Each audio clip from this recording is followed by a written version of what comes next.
Chemical എനർജിയെ electrical എനർജിയാക്കി മാറ്റുന്ന എന്നുവെച്ചാൽ electrical energy produce ചെയ്യുന്ന എവിടുന്ന് കെമിക്കൽ എനർജിന്ന് അത്തരം ഡിവൈസുകളെയാണ് നമ്മൾ ഗാൽവാനിക് സെല്ലുകൾ എന്ന് പറയുക. ആ ഗാൽവാനിക് സെല്ലിനൊരു എക്സാമ്പിളാണ് ഡാനിയൽ സെൽ എന്ന് പറഞ്ഞു കഴിഞ്ഞാൽ. നമുക്കതിൻ്റെ വർക്കിംഗ് ജസ്റ്റ് ഒന്ന് നോക്കാം. It is A combination of two half cell. രണ്ട് ഹാഫ് സെല്ലുകളുടെ കോമ്പിനേഷനാണ് ഡാനിയൽ സെൽ എന്ന് പറയുന്നത്. ദാറ്റ് മീൻസ് അത് എന്ത് തന്നെയാണ്? ഗാൽവാനിക് സെല്ല് തന്നെയാണ്. അതിൽ ഒന്ന് ഓക്സിഡേഷൻ ഹാഫ് സെൽ, മറ്റൊന്ന് റിഡക്ഷൻ ഹാഫ് സെൽ. ഈ രണ്ടെണ്ണം കമ്പൈൻ ചെയ്യുമ്പോഴാണ് എന്തുണ്ടാവുന്നത്? ഗാൽവാനിക് സെൽ അല്ലെങ്കിൽ ഡാനിയൽ സെൽ ഉണ്ടാവുന്നത്. ഇത് രണ്ട് പോട്ടാ. ഈ പോട്ടിൽ ഒരു സൊല്യൂഷൻ എടുത്തിട്ടുണ്ട്, ഈ പോട്ടിൽ മറ്റൊരു സൊല്യൂഷനും എടുത്തിട്ടുണ്ട്. ഈ പോട്ടിൽ നമ്മൾ സിങ്ക് മെറ്റൽ റോഡ് ഇമ്മേഴ്സ് ചെയ്ത് വെച്ചിട്ടുണ്ട്, മുക്കി വെച്ചിട്ടുണ്ട്. ഒരു മെറ്റൽ റോഡ് ഇമ്മേഴ്സ് ചെയ്ത് വെച്ചിട്ടുണ്ട്, അത് സിങ്ക് ആണ്. ഇവിടെ ഒരു കോപ്പർ മെറ്റൽ റോഡ് ഇതിലും ഇമ്മേഴ്സ് ചെയ്ത് വെച്ചിട്ടുണ്ട്. അപ്പോൾ ഓക്സിഡേഷൻ ഹാഫ് സെല്ലിൽ സിങ്ക് മെറ്റൽ റോഡ് ഒരു സൊല്യൂഷനിൽ ഇമ്മേഴ്സ് ചെയ്ത് വെച്ചിട്ടുണ്ട്. റിഡക്ഷൻ ഹാഫ് സെല്ലിൽ കോപ്പർ മെറ്റൽ റോഡ് മറ്റൊരു സൊല്യൂഷനിൽ ഇമ്മേഴ്സ് ചെയ്ത് വെച്ചിട്ടുണ്ട്. ഇനി മനസ്സിലാക്കുക, ഇത് സിങ്ക് മെറ്റൽ റോഡാണ്, അത് ഇമ്മേഴ്സ് ചെയ്തിട്ടുള്ളത് സിങ്ക് സൾഫേറ്റിലാണ്. ഇത് കോപ്പർ മെറ്റൽ. ഇവിടെ ഈ സിങ്ക് ആനോഡായിട്ടാണ് ആക്ട് ചെയ്യുന്നത്. ആനോഡായിട്ട് ആക്ട് ചെയ്യുന്നത് എന്തുകൊണ്ട് എന്നുള്ളത് ഞാൻ പറയാം. ഇവിടെ നടക്കുന്നത് ഓക്സിഡേഷൻ ആയതുകൊണ്ടാണ് ഇതിനെ ഓക്സിഡേഷൻ ഹാഫ് സെൽ എന്ന് വിളിക്കുന്നത്. ഇനി ഇത് കോപ്പർ മെറ്റൽ റോഡാണ്, ഇത് കോപ്പർ സൾഫേറ്റിലാണ് ഇമ്മേഴ്സ് ചെയ്ത് വെച്ചിട്ടുള്ളത്. ഇത് കാഥോഡായിട്ടാണ് ആക്ട് ചെയ്യുന്നത്. അവിടെ നടക്കുന്ന പ്രോസസ്സ് റിഡക്ഷൻ ആയതുകൊണ്ടാണ് റിഡക്ഷൻ ഹാഫ് സെൽ എന്ന് വിളിക്കുന്നത്. ഇനി ഇവിടെ ശ്രദ്ധിച്ചോളേ, ഈ രണ്ട് മെറ്റൽ റോഡുകളും ഒരു മെറ്റാലിക് വയർ വഴി കണക്ട് ചെയ്ത് കഴിഞ്ഞാൽ, നോക്കണേ, ഈ രണ്ട് മെറ്റൽ റോഡുകളും ഒരു മെറ്റാലിക് വയർ വഴി കണക്ട് ചെയ്താൽ ഓൺ ദ സ്പോട്ടിൽ ഈ സിങ്ക് ഇല്ലേ, ഈ സിങ്ക് അണ്ടർഗോസ് ഓക്സിഡേഷൻ. അതുകൊണ്ടാണ് ഇവിടെ ആനോഡായിട്ട് ആക്ട് ചെയ്തത്. കാരണം ആരാണോ ഓക്സിഡേഷനിൽ പാർട്ടിസിപ്പേറ്റ് ചെയ്യുന്നത് അയാളാണ് ആനോഡ്. അപ്പോൾ ഇവിടെ സിങ്ക് മെറ്റൽ റോഡാണ് ഓക്സിഡേഷനിൽ പാർട്ടിസിപ്പേറ്റ് ചെയ്തത്, അതുകൊണ്ട് ഇവിടെ ആനോഡ് എന്ന് വിളിച്ചു. ആനോഡിന്റെ ആക്ച്വൽ ചാർജ് പോസിറ്റീവാണ്. ഇനി ഓക്സിഡേഷൻ നടക്കുമ്പോൾ എന്താ സംഭവിക്കുന്നത് നോക്ക്, സിങ്ക് Zn2+ +2 ഇലക്ട്രോണായിട്ട് മാറി. Losing of electron, that is what is called oxidation. അപ്പോൾ സിങ്ക് 2 ഇലക്ട്രോണെ ലൂസ് ചെയ്തു. 2 ഇലക്ട്രോൺ കുറവുള്ളത് കാരണം ഇത് Zn2+ ആയി. എന്ന് വെച്ചാൽ ഇവിടെ ഈ മെറ്റൽ ഡിറ്റീരിയോറേറ്റ് ചെയ്യും, നശിക്കും. Zn2+ ആയിട്ട് മാറി. Zn2+ ആയിട്ട് മാറുമ്പോൾ 2 ഇലക്ട്രോണും കൂടി ഉണ്ടാവുമല്ലോ. ഇനി ഞാൻ ഓൾറെഡി പറഞ്ഞു, ഈ സിങ്ക് റോഡ് എന്ന് പറയുന്നത് പോസിറ്റീവ്ലി ചാർജ്ഡ് ആണ്. അപ്പോൾ ഈ സിങ്ക് 2+ഉം ഈ Zn2+ഉം ഈ പോസിറ്റീവും തമ്മിൽ എന്തിലായിരിക്കും? റിപ്പൽഷനിലായിരിക്കും. അപ്പോൾ ഈ മെറ്റലിന്റെ മുകളിൽ Zn2+ നിൽക്കില്ല, അത് സൊല്യൂഷനിലേക്ക് വരും. അതേ സമയത്ത് ഉണ്ടായ ഇലക്ട്രോണുകളില്ലേ, ആ ഇലക്ട്രോണുകൾ ഈ മെറ്റലിന്റെ മുകളിൽ അക്യുമുലേറ്റ് ചെയ്ത് നിൽക്കും. മെറ്റലിന്റെ മുകളിൽ അക്യുമുലേറ്റ് ചെയ്ത് നിൽക്കും. കാരണം ആ മെറ്റലിന്റെ ആക്ച്വൽ ചാർജ് എന്താ? പോസിറ്റീവാണ്. ഇനി ഈ ധാരാളം ഇലക്ട്രോണുകൾ ഇതിന്റെ മുകളിൽ അക്യുമുലേറ്റ് ചെയ്ത് നിൽക്കുന്നത് കൊണ്ട് അതൊരു നെഗറ്റീവ് പോളായിട്ട് ആക്ട് ചെയ്യും. അതുകൊണ്ടാണ് പലപ്പോഴും ടെക്സ്റ്റ് ബുക്കുകളിലൊക്കെ ആനോഡ് എന്ന് പറയുന്നത് നെഗറ്റീവ് പോളാണെന്ന് പറയുന്നത്. കാരണം ആനോഡിന്റെ ആക്ച്വൽ ചാർജ് എന്താ? പോസിറ്റീവ്. അതിന്റെ മുകളിൽ ധാരാളം ഇലക്ട്രോണുകൾ എന്ത് ചെയ്ത് നിൽക്കും? അക്യുമുലേറ്റ് ചെയ്യും. കാരണം പോസിറ്റീവ് നെഗറ്റീവ് തമ്മിൽ അട്രാക്ഷൻ ഉണ്ടാവും. അപ്പോൾ അതൊരു നെഗറ്റീവ് പോളായിട്ട് ആക്ട് ചെയ്യും. അങ്ങനെയാണ് ആനോഡ് നെഗറ്റീവ് ആണ് എന്ന് പറയുന്നത്. ഇനി ഇവിടെ എന്താ സംഭവിക്കാൻ നോക്കേ, അറ്റ് ദ സെയിം ടൈം ഇവിടെ കോപ്പർ ഇല്ലേ, ഈ കോപ്പർ കാഥോഡ് നെഗറ്റീവ് ചാർജ് അല്ലേ. ഇതിന് നെഗറ്റീവ് ചാർജ് ആയതുകൊണ്ട് തന്നെ ഈ സൊല്യൂഷനിലുള്ള Cu2+ന്റെ SO4 ഉണ്ട്. ഈ Cu2+ ഇതിന്റെ മുകളിലേക്ക് അക്യുമുലേറ്റ് ചെയ്ത് നിൽക്കും. കാരണം ഈ ഇലക്ട്രോണിന്റെ ചാർജ് എന്താണ്? നെഗറ്റീവാണ്. അപ്പോൾ Cu2+ ഇതിന്റെ മുകളിൽ അക്യുമുലേറ്റ് ചെയ്ത് ഇങ്ങനെ നിൽക്കും. ക്ലിയർ? അപ്പോൾ ഇതിന്റെ മുകളിൽ ധാരാളം Cu2+ ഉണ്ട്, ഇതിന്റെ മുകളിൽ ധാരാളം ഇലക്ട്രോണും ഉണ്ട്. നമുക്കറിയാം, കൂടുതലുള്ള സ്ഥലത്തു നിന്ന് ആ സാധനങ്ങൾ കുറവുള്ള സ്ഥലത്തേക്ക് ഒഴുകും. പക്ഷേ ഈ അയോണ് ഇവിടെ കൂടുതലുണ്ട്, ഇവിടെ ഇലക്ട്രോൺ ആണ് കൂടുതൽ. ഈ മെറ്റാലിക് വയറിന്റെ ഉള്ളിൽ കൂടെ മൂവ് ചെയ്യാൻ കപ്പാസിറ്റി ഉള്ളത് ആർക്ക് മാത്രമാണ്?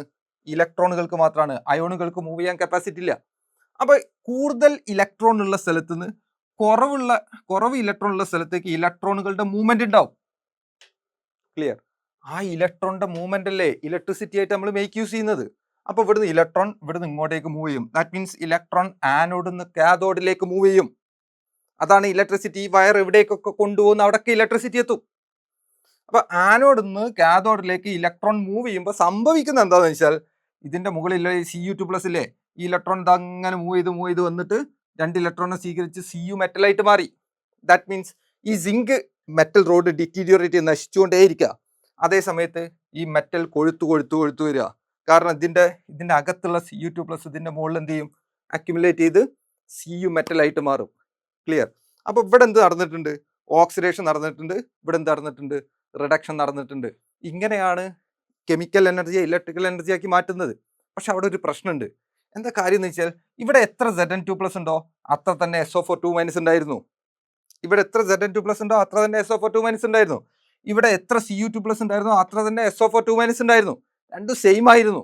പക്ഷെ ഇപ്പൊ എന്താ സ്ഥിതി എന്നറിയോ, ഈ ഇവിടുന്ന് ഈ സിങ്ക് റോഡിന്ന് Zn2+ ഇങ്ങോട്ട് വരുമ്പോൾ ഇതിന്റെ അകത്ത് Zn2+ന്റെ എണ്ണം കൂടി. ദാറ്റ് മീൻസ് പോസിറ്റീവ് പൊട്ടൻഷ്യൽ കൂടി. ഇവിടെ Cu2+ കംപ്ലീറ്റ് Cu മെറ്റൽ ആയിട്ട് മാറിയപ്പോൾ SO4 എണ്ണവും കൂടി. അപ്പോൾ ഇവിടെ പോസിറ്റീവ് പൊട്ടൻഷ്യലും കൂടി, ഇവിടെ ഏതും കൂടി, നെഗറ്റീവ് പൊട്ടൻഷ്യലും കൂടി.